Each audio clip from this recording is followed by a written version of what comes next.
No, it'll be fine. Okay, gentlemen, this afternoon we have Sharn Piper, who is from Attain.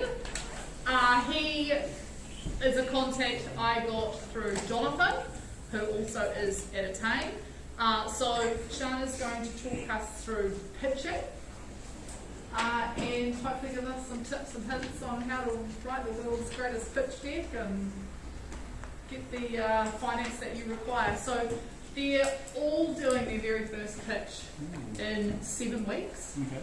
Some of them are pitching to an actual set of advisors who will then go on to advise our dragons in terms of investment. Right. The rest of them it's just practice, and there'll be opportunities to pitch it to those advisors for investment in August and then possibly towards the end of the year or the beginning of next year. Right. Okay. Very good. So there we go. Right, I will leave it to you. All right. And how long ago do you want me to talk for? The bell goes for 3:10. Okay, we won't go past 3:10. How's that? Is that a fair deal for everybody? Awesome. Okay. So pitching. It's pretty easy. It's what it says. It's a pitch. You throw an idea out there and you hope someone's going to catch it and grab onto that, and that it's going to be successful, right? One thing that you're going to learn, hopefully today, is not. I want to go through what makes a good pitch, the elements that you need to put into your pitch when you're putting it together, but then also, more importantly, is how do you do it, right? Because it's not just a case of standing up in front of somebody and just talking about and reading off a piece of paper about what your idea is. You've got to somehow get them to buy your idea, okay? Sales is something that is a bit of an art. And selling an idea is just as important as selling a product or selling a service. So I want to hopefully give you a few tips today around sales, and hopefully maybe you might want to be something you want to look at later on as well down the track in your careers, because sales to me has always been a fantastic opportunity to really grow and be able to get ideas across the boardroom tables and get you to the place you want to be in your career. But today, pitching is where selling starts. So what I'm going to look at is how do you create it, how do you present it? Now, as said, my name is Sharn. I never actually made it this far through high school, so I'm really privileged to be here today. Unfortunately, I was a high school leaver early on from my upbringing, and I've had a very varied career to date. So I've been a qualified builder, and then I've become an entrepreneur, which is, if you want to label it, is the label people have given me, where I've started and sold many businesses. Okay, and I love it. I have a lot of fun doing it. So this is something that I've done often. Sometimes I'm wanting to just raise a few $1,000s. Sometimes I'm wanting to raise millions of dollars. But either way, what I take you through today is the exact process of what I go through when I'm putting together a pitch or a new business idea and I'm looking for investment and looking for people to help. The most important thing that you have to remember is that pitching is not just about putting numbers on a bit of paper and facts. Right? There's 2 parts to our brain. There's an analytical side and there's a thinking and emotional side to your brain. A good pitch will connect both those parts together. And a good pitch will make someone leave feeling like they want to be involved, but at the same time having enough of the information they need to make a really well-informed decision. There's no right or wrong decisions, there's just decisions. Right? But it's how your brain sort of processes those decisions which is going to make all the difference.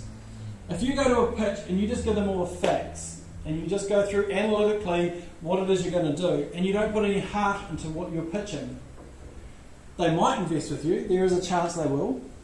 But the problem with facts, what do you think the problem with pitching to just facts might be? Any ideas? They don't have emotions. They don't have emotions, but without emotion what happens? It's hard to connect. Hard to connect, absolutely. What else could happen? They may not think that you're invested in it.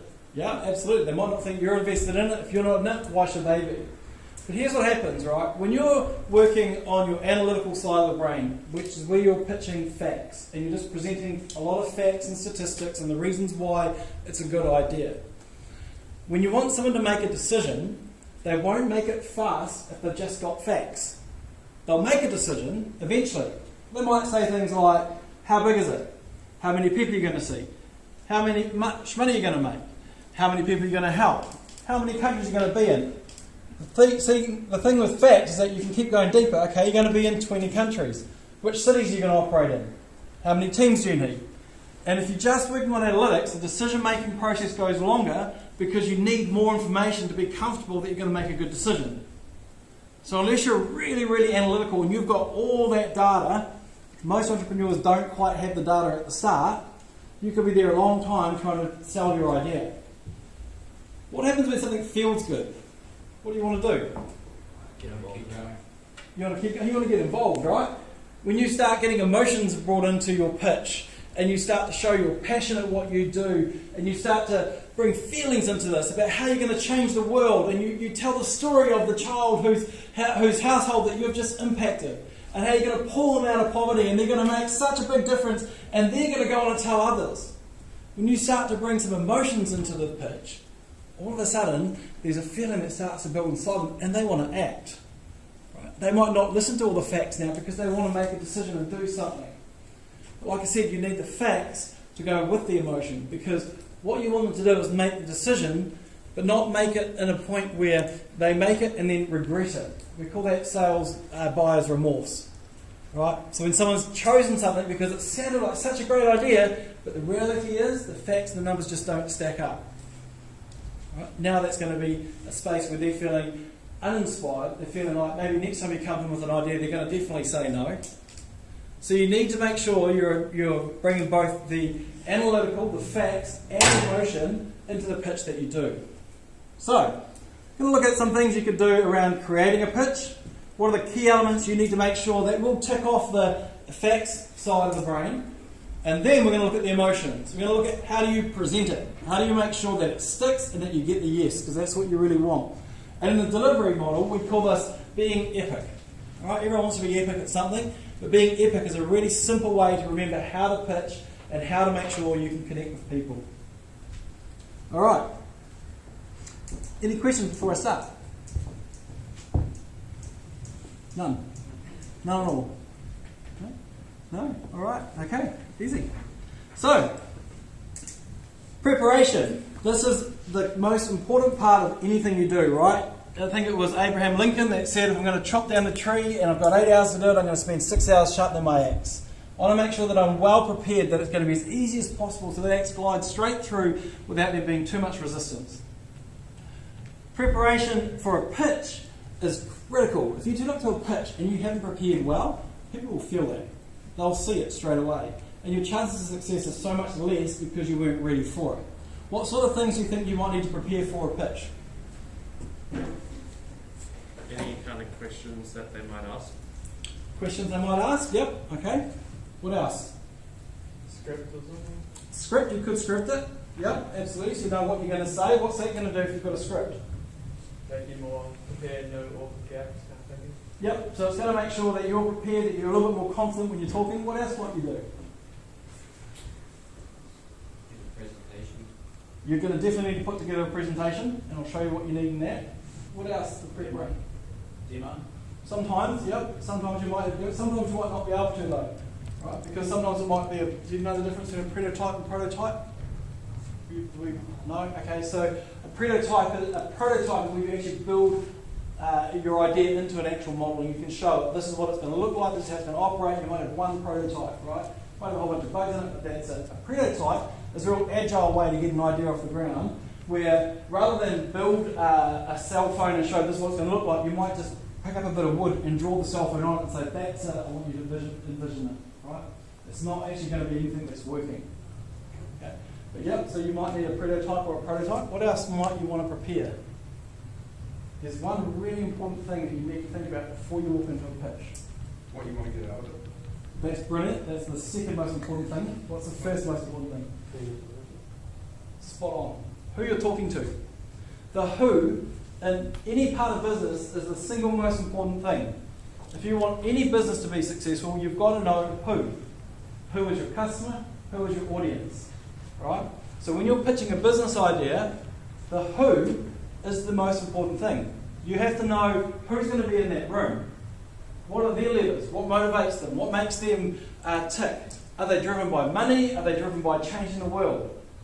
What's really important in their world? Have they got children or not? Have they got a family? Have they got houses and boats? Have they not? Do they come from a rough upbringing, or have they had a silver spoon in their life? These are the really important things to try and get to know who's in your room and who you're pitching to. And you won't always know that information, but how are some ways you might find it? Stalking your profiles on LinkedIn. Yep. So stalking when I was at school was a no-no, but these days it's all online, it's easy to do, and absolutely, stalk them. Find out who they are, go on LinkedIn, jump on Google, check out their backgrounds, go to their business pages and see what businesses they're involved in. You know, find out who is going to be in that room with you, so that when you come to present and pitch, it's you're a lot more comfortable because you actually feel like you know them before you've seen them. Right, so I've got a few handouts here. What I'll do is just pass a few of these around, if it's okay. Maybe take one and pass them on. Alright. So,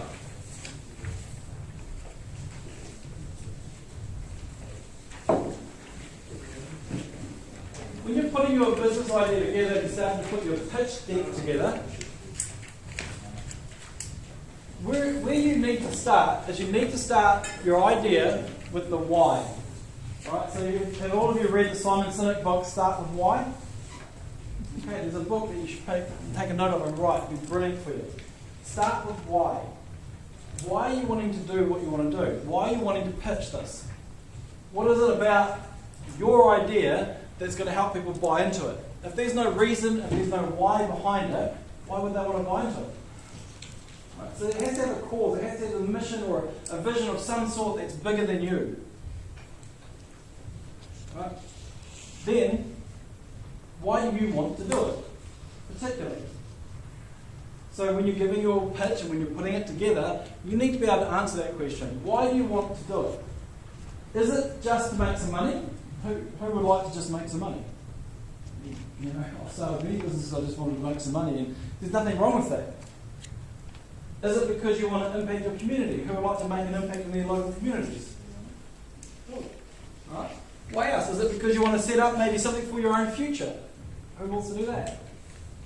Okay, a few people. So everybody will have a different motivator and a different reason, but in order for you to communicate your reasons into a way that people understand it, you have to start with why, and you've got to know your why. If you don't know why you want this idea to go and be successful, they're not going to listen to you and buy into what you're trying to pitch. Okay? So start with why you want to do this. Then, what is it you're solving? Did you know for every problem that you solve, you create another problem? You realise that? Every time you solve a problem, you actually create another problem. It can be a completely different type. But what is the main core problem that you're trying to solve? Is it starving kids? Is it you're trying to make people more productive? Are you trying to build some form of software, or you're trying to improve business efficiencies? What is it that you're doing? Why are you doing it? And what is the main problem that you solve? So, people will make decisions faster when they're trying to solve a problem or plug a gap. Right? If you just tell them that, well, I just want to make the world a better place, what is the problem? What makes it not a better place? Why is it not good? If you don't know what the problem is that you're solving, why do I need this piece of technology or this idea or the service that you might have? Right? These are all things in your preparation that you need to be able to answer, because you'll probably be asked it when you're pitching. Right? What is that specific problem, and how are you going to communicate that? I don't like it when people are late to work, and so I'm finding ways to speed up transport. The problem is, what is the problem? People are late. People are late as an outcome, but what's the problem? They're not leaving early. What's that? They're not leaving early enough. Yeah, well, that could be part of the problem. Traffic could be part of the problem. Right. What else could be the problem? You see what I mean? There's so many things that could be it. If you just say, I just want to get people to work faster, that's my goal of what my business is. Maybe your time is too. Why? Time is early. Time, yep. If they're not getting up early enough, maybe your idea is some way to wake them up earlier. Get them out of bed, motivate them. Right? Great. That's the problem, is people aren't waking up on time. If that's the problem. If it's traffic, what are you doing, and what is that main problem of the traffic? Is it there's too many cars on the road, so we're trying to reduce the number of cars? But you've got to understand really clearly, and you need to articulate really, really well exactly what the problem is that you're trying to solve. Now, how do you humanise what you're going to do? Who knows what I mean by humanise it? talk simply, not in business terms, not jargon. Hold on. Don't put jargon into it, right? You've got to make it a problem. There's who's ever heard of an elevator pitch? You guys done an elevator pitch? Yep. Have you made one for your businesses yet at all? Not yet? Okay. So elevator pitches, I'll give you the background of where the history of the elevator pitch, where it first come from. So a man by the name of, I can't remember his first name, his surname was Otis, was the inventor of the elevator. Right? And so you can imagine back in the 1900s when there were no elevators, and buildings were, say, capped out at about 5 stories. Anything higher was just too much to carry furniture and people and things like that. So our building landscape was sort of capped at a certain level, right? And this man came along and had decided that he'd built an elevator that was safe for people. Right? No one really trusted elevators. Like, you had lifts that they could use to bring things up to a higher level, but would you really put your family, your children, your wife, your mother, maybe your mother-in-law, but would you really hook on that elevator and trust it to take you to the top and not break and fall down to the bottom? Because back then, things fell off all the time. So this guy had a massive problem trying to pitch his elevator because people couldn't get their head around it. It's not safe. It's not what we do. So what he did was he set up an elevator in the courtyard in the town square, and he did an elevator pitch. He stepped onto this open elevator, this big platform, and he pushed the button and it took him up, and he got to the top. And as he's going up to the top, he was selling his idea. He was talking about how he was going to change the world, because with an elevator, no longer do we have to stop the height that we go to when we build our buildings. We can go as high as we can dream, right? Because with an elevator getting us to the top and it's safe, it's now doable. So he had this crowd gathered of people watching him do his elevator pitch as it went up. He had a certain amount of time before he got to the top. When he got to the top, he took his axe and he cut the cable. And of course the thing he was really selling was the braking system, the emergency locking system. And with the cutting of that cable, all of a sudden his investors could see what he was doing. He had his prototype, he had his passion, he talked about why he was trying to transform the world, how to go up instead of out. But that was the very first elevator pitch. And that evolved over the years to when you're working in the corporate world and you're standing in the elevator and you're going up to the 10th floor and you hop in there one day and you're with your boss or you're with someone really important. You've only got 10 floors before you have to hop out and they might carry on. How are you going to pitch to them in that 60 seconds that you might have while it's going up? So you've got to get straight to the point and you've got to hit it home, right? That was an elevator pitch. What's more important in a pitch these days is the connection. Right? How do you humanise it? An example. If I was selling FPOS terminals to people, right? And if I had my opportunity to stand in an elevator with somebody and give them their pitch, what I would say is not, right, so I produce the most amazing FPOS terminals that are guaranteed to not break down and they can be installed faster and they're far more efficient and they're easy to use, and that would be my pitch. My simple question would be to the person I'm with, have you ever been to the store and used your credit card? And how annoying is it when you use that card and it doesn't work? So what I'm doing is I'm now starting to highlight the problem that my product might solve. And I'm putting it in the context in which I'm humanising it. You've been there, you've done that, you've experienced it. So I'm starting to humanise the problem. Final thing on that could be that I create the technology and the machines that make sure that your cards work when you need them to work. So there'll be money in the bank. Right? So humanising it just makes it simple, understandable in a way they can picture it in their mind so they can feel it in their heart. Okay? Who will be impacted and who are you pitching to? These are things we need to make sure we are very, very clear on. Where will you reach and where are you pitching? That's really important to know the room that you're going to be in. Are you pitching like this, or are they going to be sitting like a dragon's den like that picture I had at the start? You know, where is it? What's the environment going to be like? And will you be comfortable in that environment? Do you know how to act? Do you know where to go, where to stand, what to say when you're there in that space? Okay. And of all of that, do you believe it? Okay. Do you believe it? So, A few years back, quite a while back, I don't want to say how long back now because it's scary when I'm talking to you guys, I sold fire extinguishers. Alright? And as a fire extinguisher salesman, I have to tell you, I wasn't passionate about fire extinguishers at all. I didn't really care, you know, they're red things that sit on a wall. How often do you actually walk into a room and think, oh, there's the fire extinguisher, great, you feel safe. Very rare, hardly any of you even know how many you'd have in this room. Right? But I used to sell these fire extinguishers. And the one reason that kept coming back as to why people would buy them from me was because I was passionate about what I sold. I'd go in there and I would talk. I remember talking to a boys' school down in Napier, in Hastings, and I was talking to them about removing their fire extinguishers. I wanted to get rid of all of them. So I started to talk about what it was like, you know, back in the World War days. Going, look, you know, young men these days, you know, what are you teaching them? How many of them know how to use a fire extinguisher? You know, the same guys, and we're standing in front of the war memorial, same guys from your school, same age, went off the war all those years ago, and yet here we are today saying, oh, we're too precious to use a fire extinguisher. And so I started to talk about what it can do and how it can help and how it can just give us confidence to know that if you go anywhere, if your car catches on fire and you know how to use that, you'll be the hero of the day. And I built the story around it, this picture, and I said not only did they keep the extinguishers they had, but they doubled the number of extinguishers they had on their site. Now, I was not passionate at all about fire extinguishers. But what I did is I believed in it. I wasn't passionate about it, but I had absolute belief in what I was selling was the right thing for that person.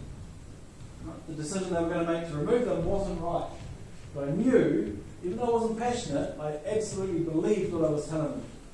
And that made all the difference. It's just a fire extinguisher, right? So, if you can believe what you're about to pitch, how do you build belief? Notice how to build belief in what you're doing.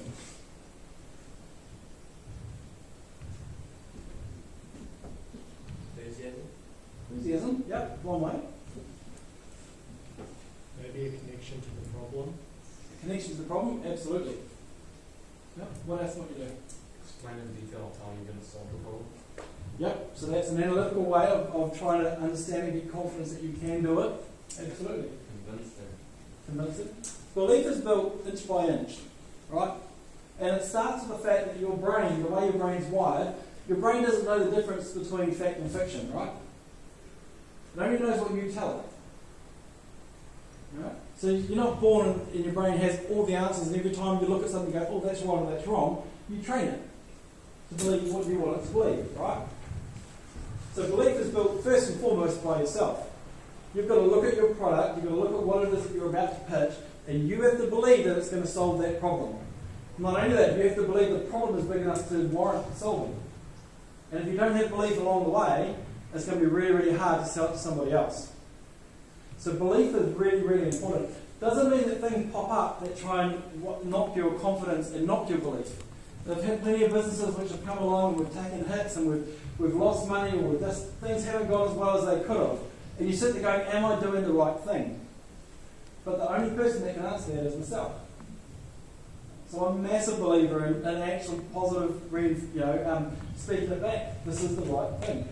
So what I will do before I pitch anything is I'll actually go through the pitch myself. Maybe sometimes in front of a mirror. And it might sound really corny to you guys. You might think, I'm not a mirror person. But I will. My 10-year-old daughter thinks I'm absolutely mad sometimes. I'm muttering around the house as I'm telling myself, you're on the right track. Things are going to work. This is what we're going to do. Belief starts with yourself. I'm very fortunate that I got married when I was young. And we're now coming up 20 years marriage and my wife still hasn't had buyer's remorse. Right? Not because I'm the perfect husband, I'm by far anything from that, but because love is a belief, love is a choice. So when I stand at the end of our bed, at the end of the day and go, I still love that woman, I'm speaking that out, I'm building belief. Right? It's easy to not, it's easy to get distracted, but belief is built by ourselves, first and foremost.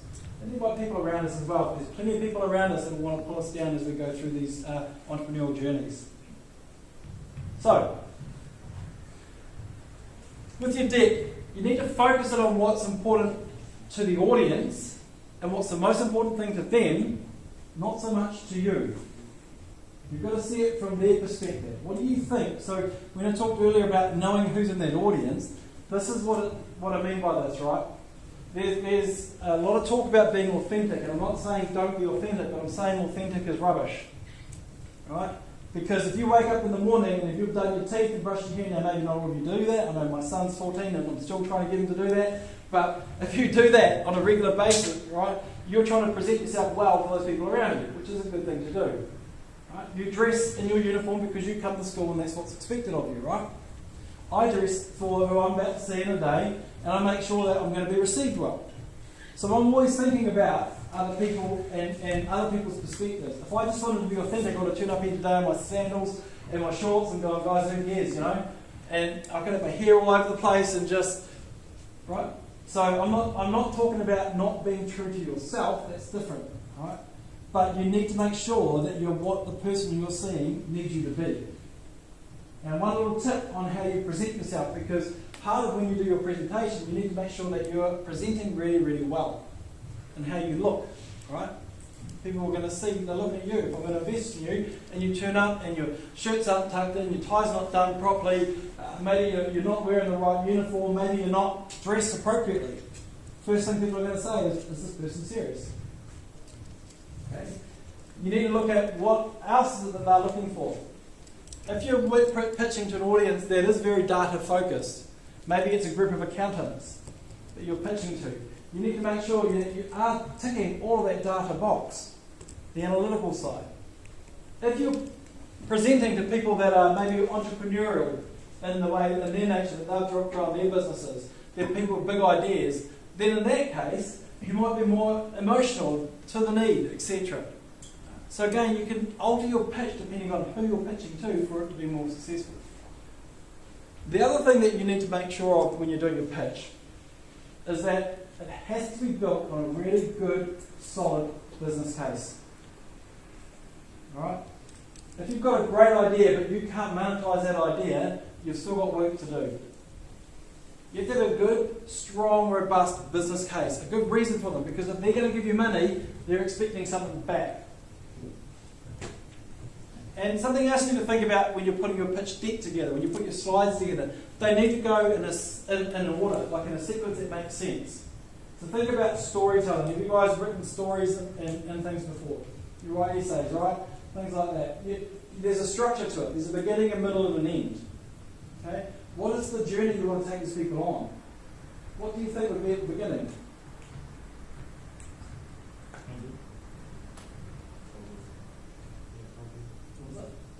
Problem. Possibly. Think about how, so it might be a bit young, but who watched Finding Nemo? Yeah. Okay.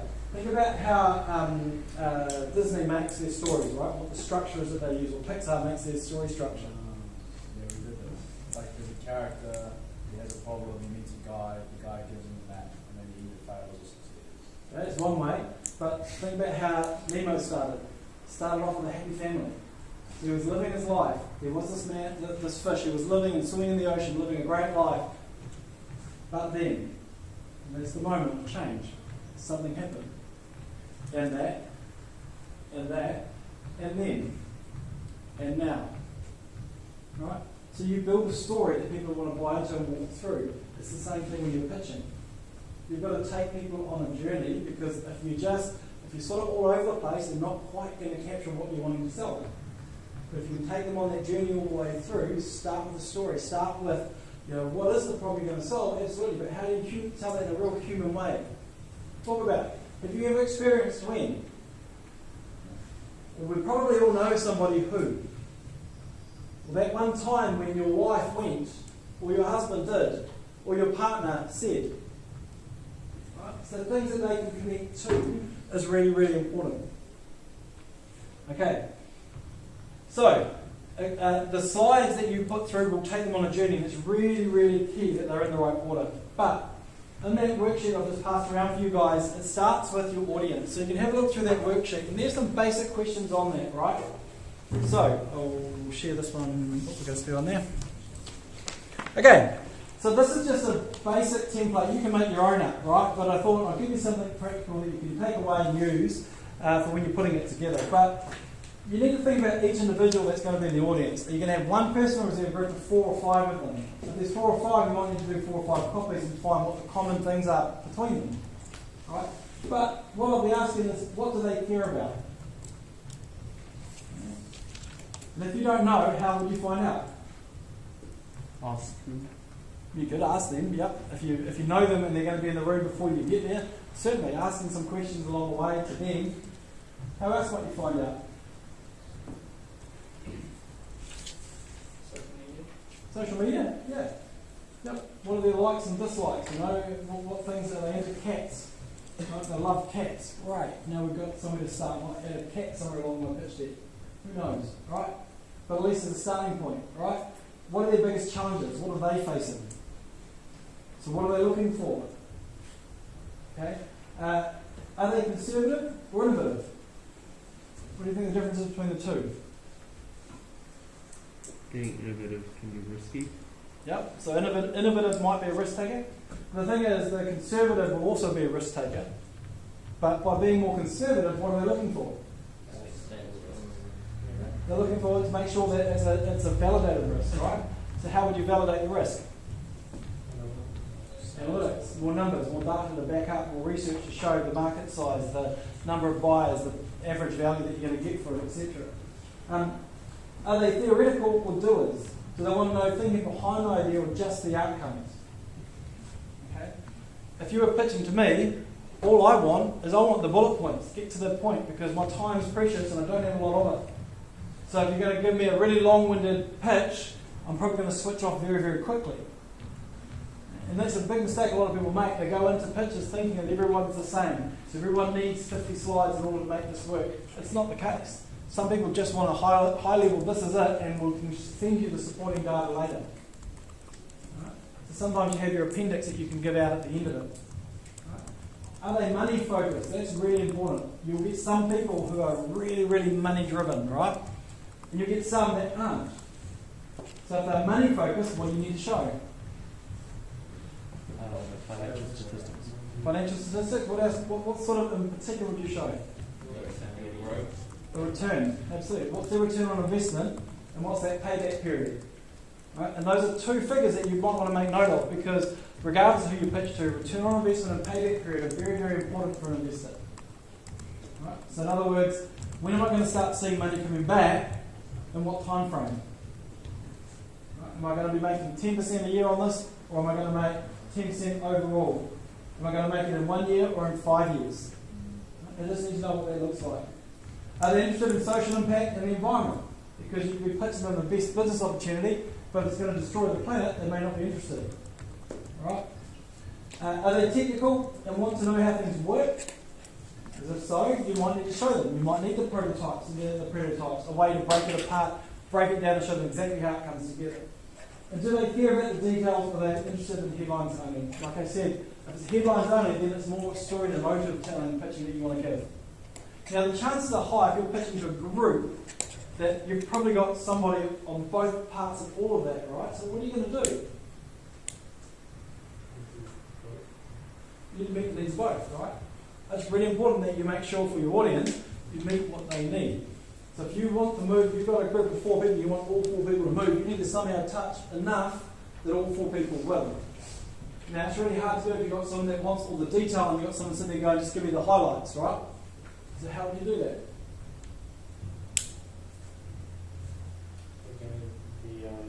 Giving them the push folder at the end that has all the details. Yep, absolutely. So showing the fact, give the highlights in your presentation, but make it very known that you've got the data and the research to back it, and should they need it, you might have 2 or 3 slides prepared at the end of your kit you can skip to and show them. Right? So if you're questioned at the end of it by an analytical and you haven't made it, your pitch deck for the analytical, then at the end to be able to go through and go, right, well let me just show you, and you can show them the extra slides you prepared. So it doesn't mean you don't do the work, but it does mean you've got to focus on who's in that room and what's important for them. Okay. The pitch objective, you can flip that page over and have a look on the back of that one. And someone said it earlier, it's the second most important thing, right? What's your objective? What do you want out of it? Yeah, and what do you want them to do as a result of it? This is in sales what we would call controlling the sale, right? Knowing what you want before you go to the meeting, and before you stand in front of somebody, is really important. There's a bit of a thing out there where people think, like you think you guys choose what you buy. And I can guarantee you don't. You have no say in it, right? But you think you do. Because marketing, if it's done well, will take you on a process where you decided to go into that shop and buy that skateboard because you wanted a skateboard and that's a good brand. It had nothing to do with the fact that you saw some skateboarder videos and you saw some promos and other people around you have been also wearing that brand or riding on that board. Well, none of that had anything to play. You made that decision on your own. Well done. It's not true. Billions of dollars are spent every year on marketing. And marketing is a subconscious practice, right? So in your brain, you're processing about 40,000 pieces of information every second in your subconscious brain. Right now, you're probably processing at any one second maybe 5 to 10 pieces. You might be listening to me, you might be looking at the slide, looking at that. You could also be thinking about what else you're going to be doing after school today. Maybe also, I don't know, listening to the music outside or you hear the cars drive past. But your subconscious brain is working in overtime. It's going, what am I listening and hearing here in this room that's important to us? So when you start learning how to tap into the subconscious space and with the people that you're selling to or pitching to, it makes it a lot easier because there's a lot of things you can do. How would you tap into the subconscious brain while you're pitching?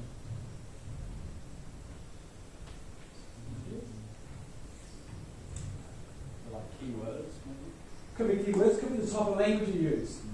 Okay, so if you're meeting with a group of investors and they're all dressed like this in suits and ties and they're all very prim and proper, you don't want to be going to go, hey, yeah, bro, guess what? It's, cheers, mate. It's a hard lesson to learn, right? I've had sales guys come and work for me and they've learned that very hard, very quick. You can't be all just relaxed and casual and she'll be right and, it's Kiwi culture. Remember, you've got to be what you want them to be. So using the same type of tonality and languaging and wording that they use is really important.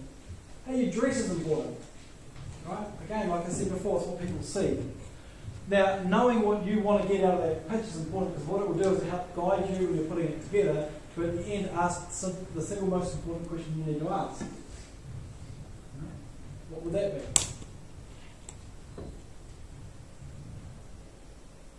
What's the most important thing you need to ask at the end of the pitch? Are you going on this? Yeah. Who's with me? Right? Who's going to invest? Are you going to put your hand in your pocket? I'm looking for. The more specific you can be, the more confidence you're getting that you know what you're doing in your business. So if you know you need $100,000 for this business to get off the ground, you need to ask for $100,000. Right? If they think you need $200,000, they'll give you $200,000. Trust me. But by saying, I need $100,000 because I've done the budget, I've worked it out, this is what I'm looking for, and for that, I'll give you. That's a really powerful thing to do at the very end, right? So you need to know before you can go into that pitch what you want at the end of it. Do you want them to give you money? Do you want them to give you time? Sometimes you're pitching for people just to be on your advisory board. I would like it if I could spend an hour every week with you. Right? Or if I could use your services. Sometimes you might pitch and you might use their services to help. If you're really using Attain, you might say, I want to use your marketing services because I can't afford to pay for it. But for that, I'll give you. So there's a number of ways of things or outcomes you could have at the end of a pitch. You've got to think, what is it first and foremost that you want? That's the most important thing. Alright, so some key things you need to put into your pitch, right? An introduction. Within the introduction, it's the value proposition, the what. Right? What is it that makes it valuable?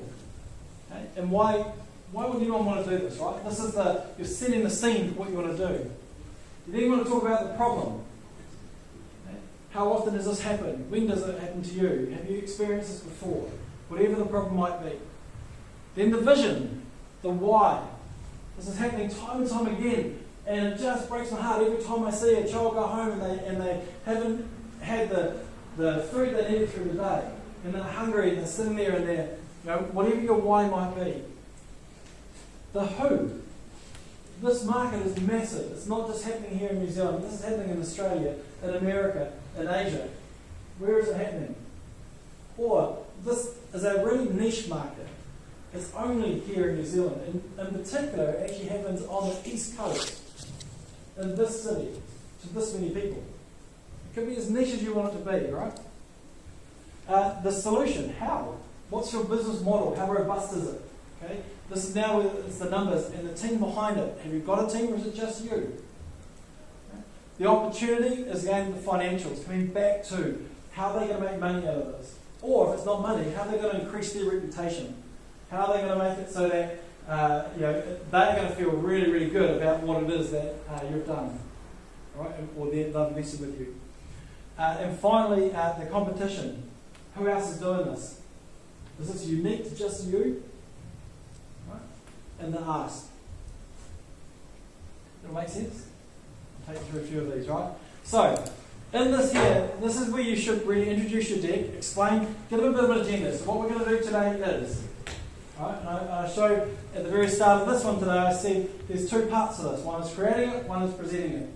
Right? We're going to start with the creation. That's setting the scene for what we're going to do. So when you're standing with the investors, you tell them the journey you're going to take on. So what I'm going to do today is I'm going to tell you a little bit about where I've come from and why I'm here. Then what I'm going to talk about is maybe the problem that is facing people just like you in this room.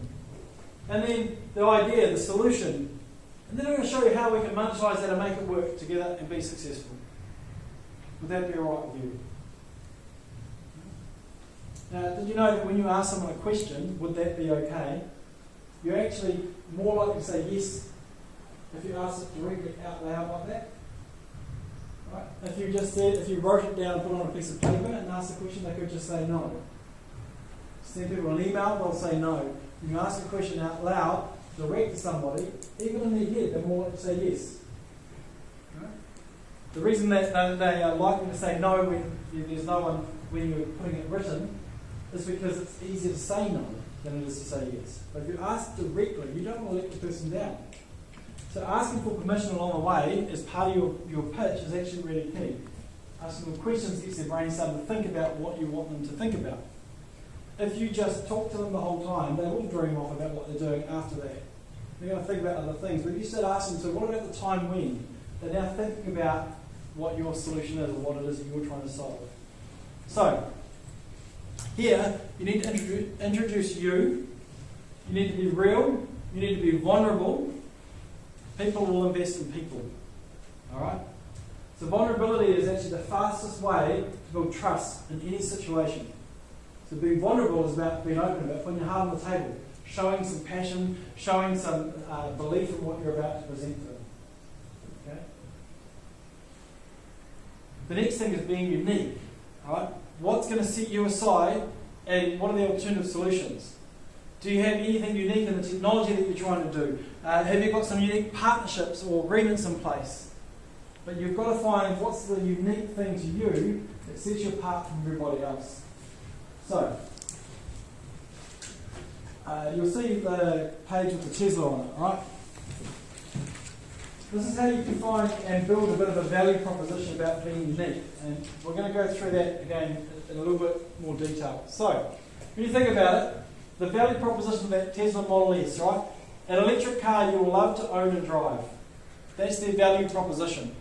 In that introduction, you need to give that one-liner. Right? So in that space, what is it? What's the value of your product or your service? That's the key tagline that you want to be giving in that introduction space. You want to drop that right up front, right early on. Okay? For this, the way you get to this, you actually start at the bottom and you work your way up. Right? We kind of work sort of halfway. So my advice is you might start with your brand pillars. What are the things that are important to your product that you've got, right? And I'm not sure if you've done this exercise or not, but your brand pillars, for them, once you've got your brand pillars, right underneath it, what's the key benefits, right, for each of them? So for performance, the Model S is faster than 99% of all cars on the road. For design, the best designed car of all time. And convenience, owning a Model S is easy. Right? Then the next thing you might do is go, what are the supporting product features of each of them? Okay? And so you see how you build down, and then we can build up. The Model S is the best car of all time. It's convenient to own. Has an award-winning design and is one of the fastest cars on the road. Not only is the car beautiful, but you'll save money on gas while impressing your friends. Right? So that's also the elevator pitch. That's the quick, succinct. This is the why, the dream, how you buy it. Then you go up to a positioning statement. Who's it for? How are you going to position it in the market? So it's for people who value luxury and performance. The Model S electric car is ideal for the daily commuter and better than the Toyota Prius because of its sporty performance, fast charging time, range and beautiful design. That's how you're going to position it, where it sits in the market. It's not the cheapest necessarily, right? And then the value proposition, an electric car you will love to own and drive. So I highly recommend that for whatever idea it is you're doing, as you put a value proposition, and I've given you a template on the back, do the same thing for your idea. Right?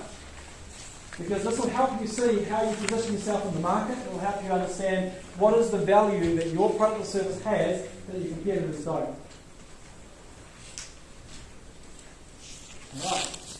Any questions on that? Pretty straightforward. Alright. So the next thing you need is the problem. Right, so when you're talking to this, most of us, most entrepreneurs, I guess, have built or created a product or service that's meant to try and solve it, right? But you've got to actually show on your slide, how you're solving it. That it's a targeted solution. It's not just a hoping she'll be all right. All right? You've got to make this relatable. So tell it in a story. So you might be trying to get people to invest in helping you solve child kidnapping in Africa. And this is a true story, right? Some work I did with World Vision many years ago now. But there used to be there's certain tribes where kids just literally get taken, and there was no warning systems, there was no how do we fix this, and so we actually put it together into a story, and we told it like a story for these investors. And we said, that around the solution we had was that we wanted to buy drums. We wanted to put drums in the hands of every single person in these tribes, or in these villages, because we knew that if they had drums, we could start an early warning that a child has been taken. Right? And as the more drums go, the more warning it can travel around the tribe faster because people hear it. And the idea is that as you start to hear the beat of the drums, everyone knows that that's an alarm bell. Something's not right, something's going down, there's either someone coming or something's happened. And so the neighbour starts to it, and everyone starts to it, and so all of a sudden there's a lot of noise going on. The person who's taking the child, the person who's coming to do the wrong is going to get stopped because there's noise. What's happening? I've been alarmed that something's not right. And so we actually put the pictures of the children up that had been taken, the stories that they had, and we told them about that. We presented the problem that they were facing, and we showed how that the investors could fund these drums to ensure that this wouldn't happen. So showing it and telling it as a story and making it real and humanising it is a really important way to make sure people connect to the problem that you want to solve. Okay, your vision. Okay, so at the end of the day, a startup is only going to be as strong as your vision. If your vision isn't inspiring, if people don't really care about it, if you don't really care about it, they're not going to buy into it. And your vision, you don't want to get trapped with saying things like, well, we're like Spotify for video games. Trying to compare it to another big brand. That's something that a lot of people do. Oh, it's like the Uber of, or the Airbnb of the fitness industry. Or don't fall into that trap. Your vision's got to be unique. It's got to be something that they can grab onto and inspire to, right? So you need to have a slide that talks through your vision. It tells about why it is this, solving this problem is important to you. How do you connect with it? Right? You've just shown them a nice story and a nice problem, but how are you specifically going to connect to that? Okay? And then this is the target, the who. Like I said before, it is the most important. Who. So we've talked about who is in the room, but who specifically is your product, your service, your technology, who is it targeted at? The more specific, the better. You can use demographics and psychographics. But being, you know what demographics and psychographics are? Yep. Cool. So making sure that you're really targeted. This helps teenagers between the ages of, or this helps young women, or this helps grandmothers who have experience. The more specific you can be with who, the better. Now, people get afraid of often doing that because when you start to target down, they think they're limiting themselves. I used to own a building company, right? And we used to build $1 million homes. And we would pitch ourselves like that. We build $1 million homes. We used to do around about $30 to $40 million a year with a business. But when we pitched, we do $1 million homes. You know, we only even did 1 to maybe $2 million builds a year. So, you know, where did the rest of the money come from? Came from the decks and the fences and the the renovations and all the little things that we did on the side. But we told people we went for this, we do $1 million homes. Right? So it doesn't mean you can't help others with whatever it is that you're building or you're going to create. But what it does mean is it gives you a focus so that you know exactly who your audience is going to be and who's going to buy from you. Okay, and then the solution.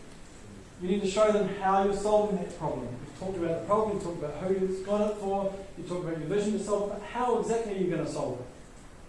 How does it work? Can it work, right? And here you might put a video or a screenshot of it, or you might do a physical demo, but you need to show them exactly how you're going to do it. And it needs to be clear, and again, you need to humanise it. If you just talk jargon, and if you're doing something that's involved in science, you talk all these big words, you're going to lose me, and you'll probably lose a lot of other people as well. But if you can humanise the way you do it, right, people will connect with it a lot faster and a lot easier. So, with that, let's have a look here. So, your business model is really important. Have you guys created a business model canvas? You've done that? Well, no. You've done a lean canvas. You haven't done a business model canvas yet. So lean canvas is a great place to start. And the business model canvas now shows what type of business model it's going to be. And if you Google this stuff or jump on YouTube, you'll see a whole lot of really good demos on how to build a business model canvas. Everybody does it from Espresso through to McDonald's. A lot of people have it in their businesses. This is the one page, and this is kind of the elements that people are wanting to see that you've thought about within your business. So when you're pitching an idea, they want to know that you've thought about what your value proposition is, right? Which is the other exercise I've given you here. They want to know what sort of relationships you're going to have with your clients. Is it a transaction they buy it once and never come back? Is it a retained business where you bring them in and they buy a subscription and you just keep them forever? What is it going to be? And how much does that cost to have that sort of relationship? Then you're going to think about the types of channels that they might be on. You want to know that we know where that market is. We want to know who our customer segments are. So again, the who, right? We want to talk about what key activities we need to be doing. So what do we need to do to generate business? So what's our distribution channels? What's our customer relationship channels? Our revenue streams? What key things does our value proposition need? Do we need warehousing? Do we need what else is it? Key resources, the same thing. Key partners, who are they? Are we partnering with foodstuffs? Are we partnering with some online software selling agent? Who are our key partners? And then the bottom two is the cost structure and revenue. What's it going to cost and how much we're going to make? Right? So some pretty basic things. And if you can put your business onto a lean canvas like that, into what we call a business model canvas, it's a really succinct way of showing that you've thought this through, right? Now each of these, if you're putting a plan together, will have all the supporting information as a section on its own. But that at the basic is what you need to be able to show as your business model canvas. Okay? Easy enough? Alright. The team. So you need to show who's in it, right? Who's part of it, because people buy from people. So if you've got someone who's giving you advice in the background, who's a guru in that space, they're going to be more likely to go, okay, this person's listening to some good advisors. If you've got people on your team who are just uber smart, you need to showcase that and say why they're smart. You might have a few larrigans on your team, a few people who just like to have some fun, but you need to show who is on your team and who will be on your team as you start to grow. What do they look like?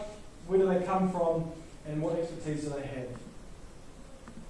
Pretty straightforward, eh? Alright. The other thing is that they want to see it's going to make some money. Right? Now, again, you don't have to in a slide deck get too detailed with spreadsheets and profit and loss and things like that. What you might do once you've done your budgets is just create yourself some sort of visual display, some pie graphs and bar charts and things like that that just show what your progress is going to be in a really easy, clear way. Okay? So I won't go into too much of the financials, but that's what you're going to want to see. Some form of infographic or something that's going to clearly show that this thing has legs and it can make some money. Alright, and then the competition. We need to know that you know the competition. Who else is doing it? How competitive is the market space? What are they charging? Where do you see yourself fitting within that space? Okay. The key thing to note here is you don't want to talk bad about your competitors. Right? You might talk about what they've done wrong, or where the gaps are, but don't go, oh, Apple are just really, really bad because Apple, is ripping the planet apart and nobody likes them, and that's not cool. All right? And what happens is when you start talking bad about someone else, it's just they're losing confidence in you because it's like you have to pull them down to lift yourself up. Instead, you might say, look, there are some gaps in this market because some of the current providers can't meet this. The problem still exists. And as hard as they try, they just don't have the means, the know-how, the resources to do that. What we're bringing is different to the others in the market. We're going to do, and you go back to your value proposition. So you clearly show what's different, why it's different for you, and what sets you apart from them. Cool. Right, and finally is the ask, right? So you need to make sure that you ask.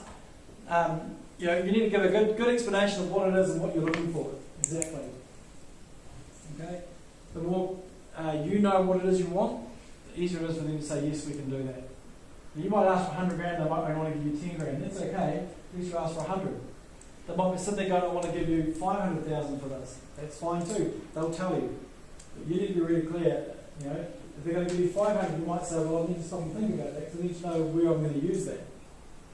You don't just jump on everything that they give you. And if they offer you 10 grand, you might need to push back and go, look, I'd love to have you on for 10 grand, but for 10 grand, that's not quite enough to get this off the ground. So you've got to be really clear as to what you want at the end before you start is really, really important. Right, any questions on any of that? That's what you put in it. Okay? Any questions? Clear enough? I didn't think listen. No questions. Okay, that's good. Cool. Because we actually introduced the pitch deck this morning. Perfect. And so you've beaten me to the end of the pitch deck, which we were going to finish tomorrow. So that's good. Maybe I did do something okay this morning, and then you've backed it up. Excellent. All right, so that's what's in your pitch deck. But now the secret is making sure it's a good pitch, right? And so, like I said, it's about being epic. So here's what epic stands for. It's engaging, persuading, impacting, and compelling. Right? You need to make sure that an engaging business pitch, what it does is, that's the enthusiasm, that's the confidence you have, that comes out from you, right? It's not going to be engaging if you stand there and go, so thanks for coming today, and I really hope that you might listen to what I have, and maybe you might invest at the end. It's not quite going to engage the same, is it? If you come into a pitch and go, you know what?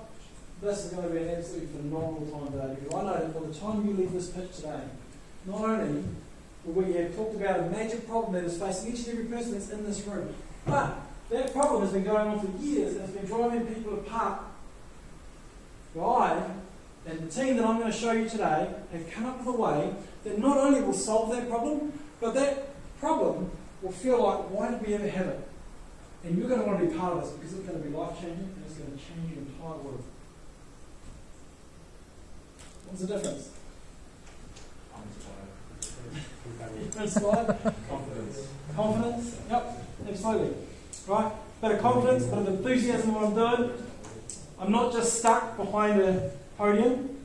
Sometimes when you give speeches, and I know speeches that I've seen, like my son had to give at school and that, and I'm not sure if this happens or not, but people give speeches and they stand behind a podium and they just give a speech. A pitch is not a speech. Alright? Don't get stuck behind a podium. Right? I walked to you. I looked you in the eyes. I spoke with you. Right? You make it personal. Okay? It's the confidence, the enthusiasm, being authentic and being trustworthy. That's what's going to make it engaging. Okay? Persuading. What do you think will make it persuasive?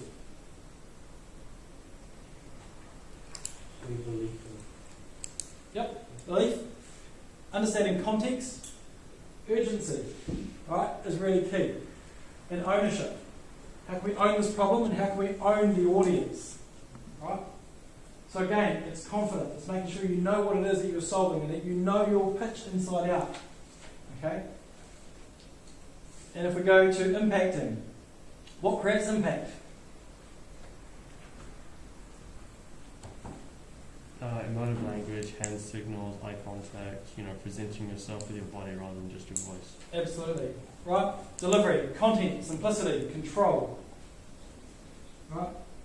So, when we talk about content, it's having good content that's not full of jargon, which has come up a couple of times. It's good that you're already thinking that way, right?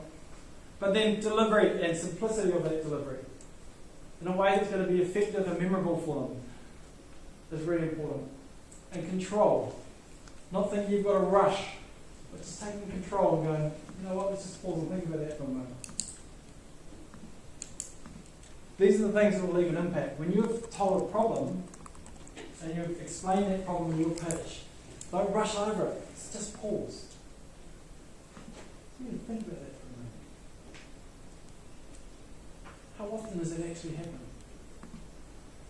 Probably more than you've ever realised. You never stop to just think and consider. Right? Don't be afraid to rush it. And the other thing with impacting too is, and that controlled pause, is making sure that when they give you the offer, that you pause and you don't jump on it. Yeah, absolutely. I'll grab the 10 grand. Woo! I'm off. Right? Pause. Thank you. Because if you're pitching to a group of 4 and you're looking for one investor, there's chances you might have 4 potential investors in front of you. Or even if one investor is going to invest more than the others. So if you grab the first one, you jump on it and get all excited by the first offer, chances are you'll miss out on the second one, which could be even better. Right? Just pause. Look, thank you, that's a great offer. I'd love to consider that. Does anyone else have a better offer? Control it, right? And make it compelling, right? So, well-disciplined, flows effortlessly, confirms assumptions, and is well-rehearsed. That's what will make it compelling. If you've done this over and over again, when you get in that room, you're going to make sure that you're not going to make it up. Right? That's the fundamentals of a good pitch, is being epic. So, the sweet spot, right, is that intersection of knowledge and skill. So you've got the knowledge of the problem and you've got the skills to put it together. It's the same thing in pitching, right? So, there's a few things that we look for. When you're communicating with people, Dr. Albert Mehrabian, sorry, I don't pronounce his last name properly, but he's probably one of the most quoted communications experts in the world. Right? There's plenty that will say, I don't agree with it, and that's fine, they don't have to. But he is one of the most referenced doctors on communication in the world. And what he says is that when you communicate, only 7% of your message is communicated through the words that you use. 38% is through your tonality in your voice. And 55% of a message is delivered or received through the body language that's used. Think about that. The words that are in your document, that are on your pitch deck, only 77% of that is going to be received by the person as part of the overall way they receive your communication. That's why when people write emails, I don't know if you've ever had this, or text messages, and you get to think, crikey, why is that person upset with me?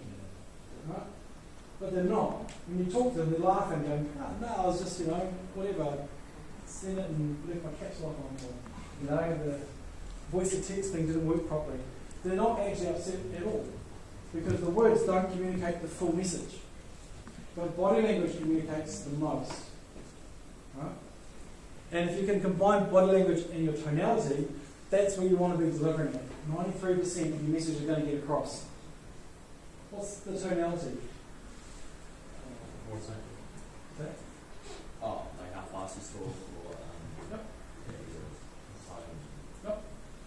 So again, depending on where you are in your presentation, if you wanted to stop and just think a little bit, you might talk a little bit slower. But if you're getting really to the exciting bit and about the piece where you're going to make so much money that you're not going to know what to do with it because all of a sudden your world is about to change, we need to get you on board now, are you in? No. But if you just talk with a monotone and all you do is present and say, well, here's my numbers and here's my idea and I really hope that you buy it from me, please. I mean, my son, again, I go back, he's 14 and I'm trying to teach him tonality because when he tells me something, it just drives me insane. It's this monotone. I'm like, dude, you've got to break that, right? The way, the tone of your voice will give a lot. It'll tell you whether you're angry, excited, whether you're happy, whether you're sad. And you need to use that all the way through. You need to stop the pauses. You need to use your body language. So, some ways that we can look at this. Principles of movement, right? So the balanced stance. When you're standing in front of them, you should first start standing straight up. Now, if you can think about how the brain works, right? The brain links to different memories and different things that happen, right? And so sometimes when it's thinking, your brain might actually go to the to the left side of your brain, I think it is, where it's trying to pull up some of the stories in the past and stuff like that, and you stop and think about it. So if you're winding back, often when speaking, what they say is, when you're trying to deliver something, you're going back in time. So I'm going to talk about now the problem, right, that you might have faced or experienced. I'm going to talk about an experience that you might have had. I'm going to move myself to the right side of the stage, because when you're looking at me, it's moving to the left, right? And then I'm going to tell you about the time when you lost your wallet, and it was really stressful because you'd just been to the dairy, and you needed to go again, and you needed to get that fizzy drink because you were running out of energy. But the good news is that you thought it was lost, but because you had my device on there, that was found.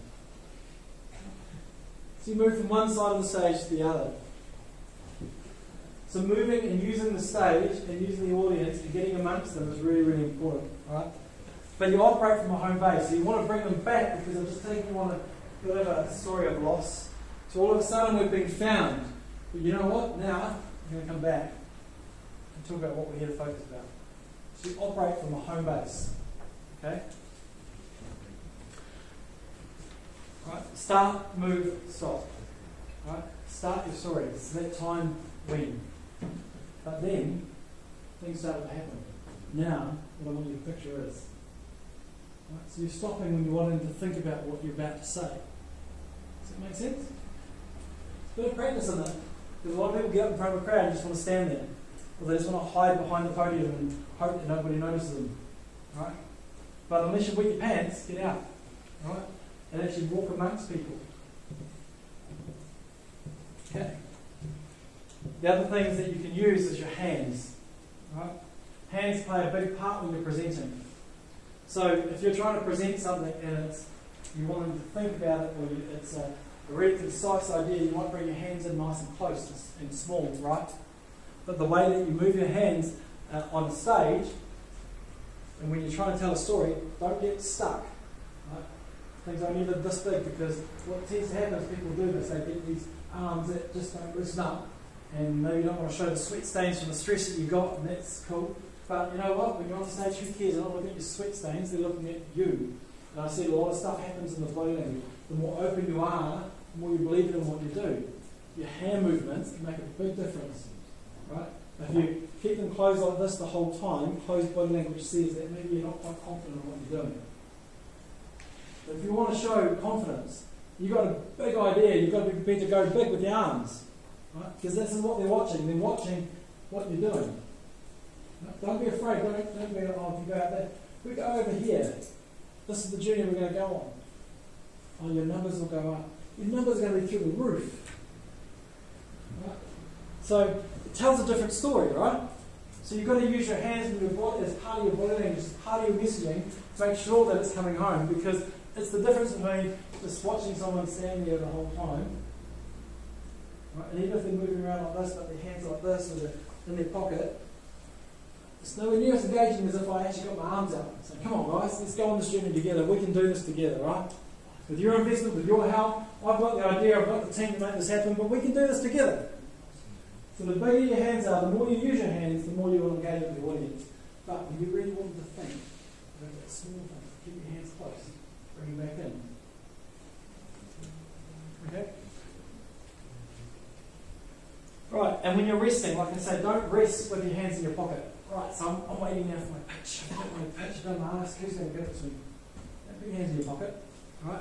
When you're waiting and you're resting, you might just hold onto your jacket, hand on your hip if you want. It's a bit of confidence. All right? You could have your hands just together, waiting for them to answer. So who's going to do this? Right? When they answer, great. Hands are going to be part of you. Right? You want to bring them in? Right. Just bring them in with your arms. Okay? And if you are resting and waiting, okay, just two hands waiting by the side. It's confidence, right? It feels better than if I just stood up here, my hands in my pocket the whole time. Right? Okay. So, eye contact, right? First thing, what does eye contact do? Remember I walked around the room earlier and I was talking. Who did I look at in the eyes? Makes a big difference, right? Eye contact starts to build trust between the speaker and the audience. If you can't connect with the eyes, it's really, really hard. Now, culturally, I know that that's not always the case. There's some cultures that don't like eye contact. That's fine. That's why it's important to know who your audience is. Right? But if you can connect with people and you look them in the eyes, it's different. It's just someone who's up there and just looking at the board behind them, or trying to picture everybody naked, and so therefore they're just, got that sleazy grin on their face. Right? That's not going to be effective. Eye contact will make your speech, your pitch, a far more effective pitch. It establishes connection and improves concentration from the audience. If the audience knows that you're walking and that you're connecting with them, they're less likely to be looking at their phone and going, what's next? Right? You want to improve that connection as much as you can with people. You do it by looking them directly in the eye. Okay? It projects authority and confidence.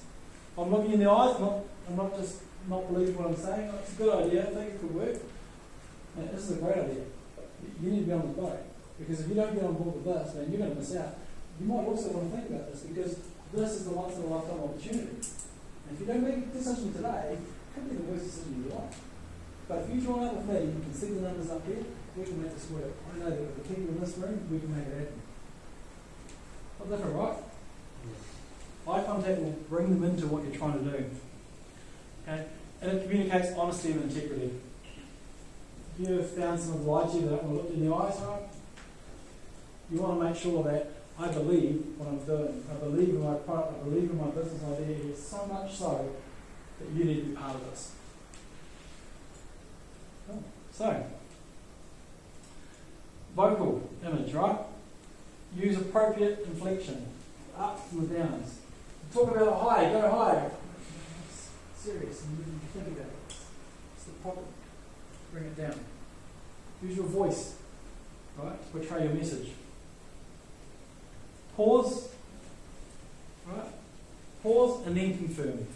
Pause and then confirm. So this happened when? Does that happen to you? Give people a chance to listen to what you've said and just contemplate it. It's pretty long. We're talking a second or two, right? That's all it needs. Just a quick little pause. Use pace variation and enunciate. Like I said before, sometimes you talk a bit faster, sometimes you bring it right back down, depending on what you're trying to do. Yeah? And you speak in a conversational voice. Right? You're not there to preach to them. Right? You're not there to lecture. You're there to have a conversation.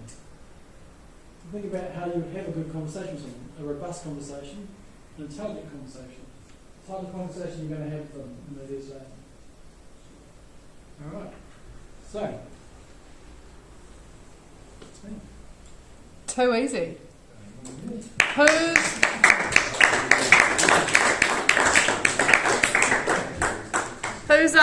looking forward to their first pitch?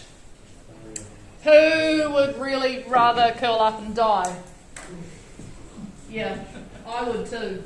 I do not envy you. Thank you so much for that. There's no way I could have ever come up with all of that great information. I've learnt a hell of a lot there and possibly need to change how I deliver some of my lessons. Thank you so much for coming in, Sharn. That was amazing. Louis, you're up. No pressure. We have a Yes, we do. You